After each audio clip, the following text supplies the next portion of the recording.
নমস্কার, কেমন আছে সবাই? আমি শর্মিষ্ঠা, আবার একটি ভিডিওতে সবাইকে স্বাগত জানাচ্ছি। আজ তো রবিবার, কিশুর আঁকার ক্লাস আছে, তাই রূপাই এখন কিশুকে নিয়ে ওর আঁকার ক্লাসে যাচ্ছে। তাই বাবা আর মেয়েকে সকাল সকাল একটু ছাতু খেতে দিলাম। এদিকে কিশুকে দেখো, যেই না দেখলো মায়ের হাতে ফোন, অমনি পোজ দিতে শুরু করে দিয়েছে। পাকা বুড়ি একদম। ওদের দুজনকে টাটা করে দিলাম। আজ আবার আমার খুব ব্যস্ততা। আমার সেজো কাকুর মেয়ে, আমাদের সব থেকে ছোট বোনের আগামী বুধবার বিয়ে, তাই বড় দিদি হিসেবে বোন আর বোনের হাজব্যান্ডকে আজ আইবুড়ো ভাত খাওয়ার জন্য ডেকেছি। আইবুড়ো ভাতের উপহার স্বরূপ দুজনের জন্য এই উপহারগুলো নিয়েছি, আর বিয়ের উপহার হিসেবে এটা নিয়েছি। সব উপহারগুলোই আজই বোনকে দিয়ে দেবো।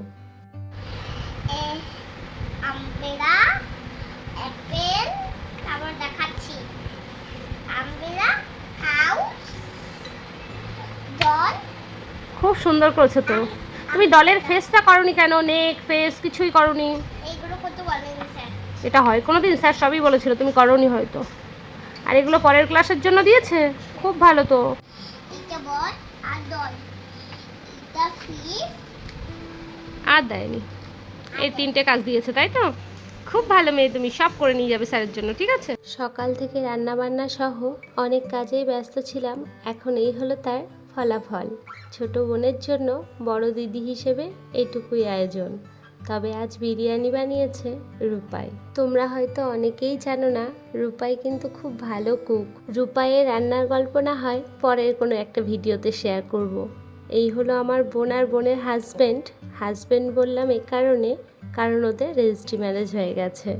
তোমরা সবাই ওদের আশীর্বাদ করো, আগামী জীবন যেন ওদের ভালোবাসায় ভরে থাকে। খাওয়া দাওয়া শেষে সবাই মিলে গল্প আড্ডা করছিলাম। আর জয়ন্তকে অনেকটা কাছ থেকেই চিনলাম জানলাম। দুজনই খুবই ছেলে মানুষ, বয়সটাও অনেকটাই কম। শুধু এটুকু চাইবো দুজনে ভালো থাকুক। তারপর বোনকে গিফটটা দিয়েছি, ওর তো গিফটটা খুবই পছন্দ হয়েছে। আর এদিকে কিশুকে দেখো, মিমির হার গলায় দিয়ে পোজ দিতে শুরু করে দিয়েছে। বিকালবেলা বোনেরা চলে গেল, আবার দেখা হবে সেই বিয়ের দিনে। দেখতে দেখতে কেটে যাবে মাঝের দুটো দিন। আমার বিয়ের পর আমাদের বাড়িতে এই বোনের বিয়ে হচ্ছে। আমরা তো ভীষণই এক্সাইটেড। বিয়ের সব কিছু তোমাদের সাথে অবশ্যই শেয়ার করব। সন্ধ্যাবেলা কিশুকে নিয়ে আমরা চলে এসেছি মাঠে, আর এসে দেখছি মাঠে ক্যারাটে প্রশিক্ষণ চলছে। তারই দ্বারা অনুপ্রাণিত হয়ে কিশুর কাজকর্ম দেখো।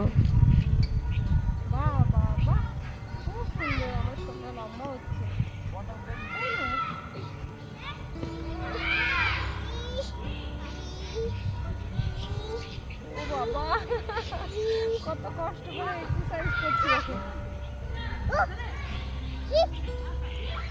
ক্যারাটে শিখছো? করো।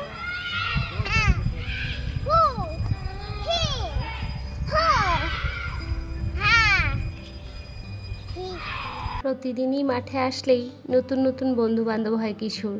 আজও তার ব্যতিক্রম হয়নি। তার আলাপ হয়েছে এক দাদার সাথে, কিন্তু সে মানতে নারাজ যে সে ছোট। ও একটু ছোট কে হতে পারে? ও বড় হচ্ছে, তুমি বড় হচ্ছ। আমি তাড়াতাড়ি বড় হচ্ছি, তাড়াতাড়ি বড় হয়ে যাচ্ছ। তা হলেও তুমি দাদার থেকে ছোট। তুমি দাদা, তোমাকে দাদা বলতে হবে। কিশু ওধারে খেলা করছিল, আর আমি দাঁড়িয়ে দাঁড়িয়ে ক্যারাটে দেখছিলাম। ছোট ছোট বাচ্চাগুলো কি সুন্দর শিখেছে। বিশেষ করে এই ফাইটিংটা দেখতে আমার বেশ ভালো লাগছিল।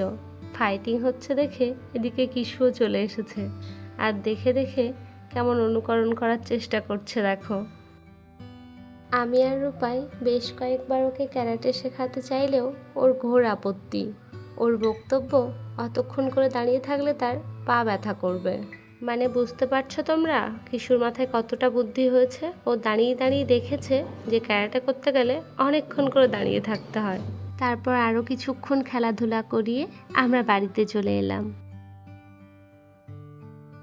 এখন বাজে রাত 11:30। খুব সুন্দর একটা সাউথ মুভি দেখছি। আমি আর রূপাই সিনেমা দেখতে এত ভালোবাসি, কিন্তু কিশুর জন্য আর দেখা হয়ে ওঠে না। একটা সিনেমা শেষ করতে প্রায় 1 সপ্তাহ লেগে যায়। সিনেমা দেখতে দেখতে হঠাৎই আমাদের ইচ্ছা হলো আইসক্রিম খাওয়ার, তাই এখন আইসক্রিম খাচ্ছি আর সিনেমা দেখছি। সবাই তোমরা ভালো থেকো, সুস্থ থেকো, শুভরাত্রি।